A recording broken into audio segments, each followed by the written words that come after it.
बादल भाप से बनते हैं, इसलिए बादलों में नमी होती है।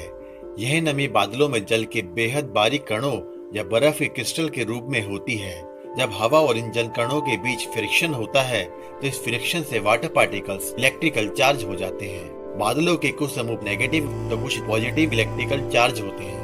पॉजिटिव और नेगेटिव क्लाउड्स जब एक दूसरे के पास आते हैं तो वह आपस में टकरा जाते हैं, जिसके कारण बेहद उच्च शक्ति की इलेक्ट्रिसिटी का निर्माण होता है। रोशनी की इसी तेज चमक को हम बिजली का चमकना कहते हैं। आकाश में यह चमक अक्सर 2 से 3 किलोमीटर की ऊंचाई पर उत्पन्न होती है।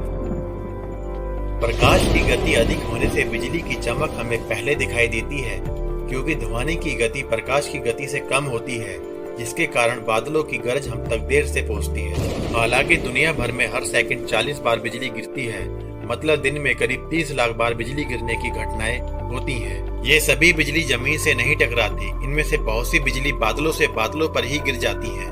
क्योंकि आकाश में नेगेटिव व पॉजिटिव चार्ज वाले बादल होते हैं, इसलिए यह चार्ज एक दूसरे को अपनी ओर खींचते हैं और जब यह चार्ज आपस में टकराते हैं तब बादलों में बिजली का निर्माण हो जाता है। लेकिन बादलों से बिजली नीचे क्यों और कैसे गिरती है? बादलों से जमीन पर बिजली गिरने के 2 प्रकार होते हैं, पहला नेगेटिव और दूसरा पॉजिटिव। नेगेटिव लाइटिंग का एग्जाम्पल आप इस वीडियो से समझ सकते हैं। इस वीडियो में दिख रही इस महिला के सर के बाल बिल्कुल सीधे खड़े दिख रहे हैं। क्योंकि यह लोग बिजली गिरने के ठीक नीचे खड़े हैं, इसलिए इनके सर के बाल बिल्कुल सीधे खड़े हो गए हैं। इसे आप कुछ इस तरीके से समझ सकते हैं। धरती के नजदीक के बादलों में नेगेटिव चार्ज होता है और धरती की सतह में पहले से ही नेगेटिव चार्ज होते हैं। ऐसे में बादलों में मौजूद नेगेटिव चार्ज जमीन में मौजूद सभी नेगेटिव चार्ज को अपनी जगह से हटा देते हैं।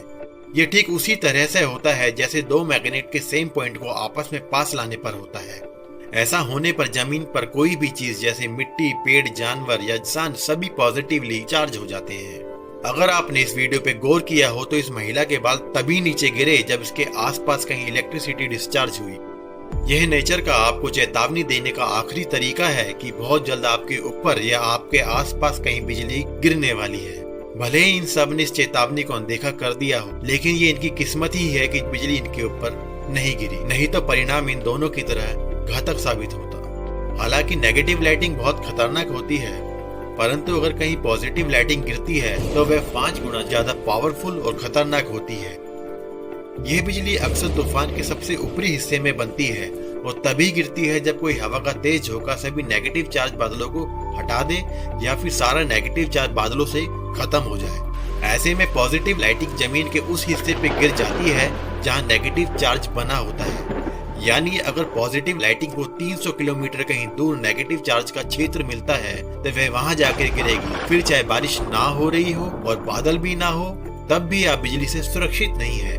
इसका सबसे अच्छा उदाहरण 2007 का ओक्लाहोमा लाइटिंग स्ट्राइक का है, जहां लगभग 321 किलोमीटर लंबी लाइटिंग स्ट्राइक हुई थी। हालांकि ये लाइटिंग स्ट्राइक बादलों से बादलों में ही हुई थी, फिर भी साफ साफ देखा जा सकता है कि इस बिजली ने बादलों के बीच से रास्ता ना बनाकर बादलों के नीचे से एक टारगेटेड रास्ता बनाया, जो कि बेहद ही अद्भुत था। इससे पहले यही समझा जाता था कि पॉजिटिव लाइटिंग सिर्फ 32 किलोमीटर तक ही गिर सकती है। यह तो बात रही बिजली के बनने और चमकने की, लेकिन बिजली कड़कती क्यों है?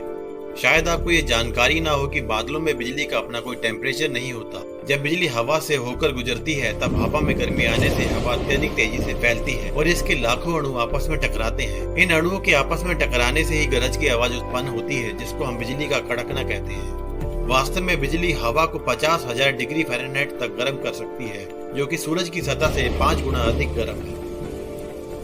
चलिए कुछ ऐसी बातों पर नजर डाल लेते हैं जिससे कि आपको इसकी ताकत का अंदाजा हो जाए।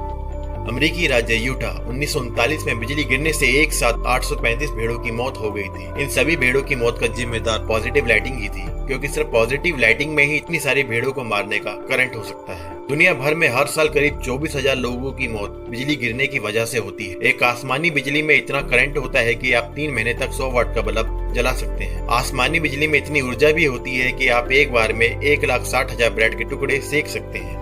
आकाशीय बिजली गिरने से पुरुषों की मरने की संभावना महिलाओं से 5 गुना अधिक होती है।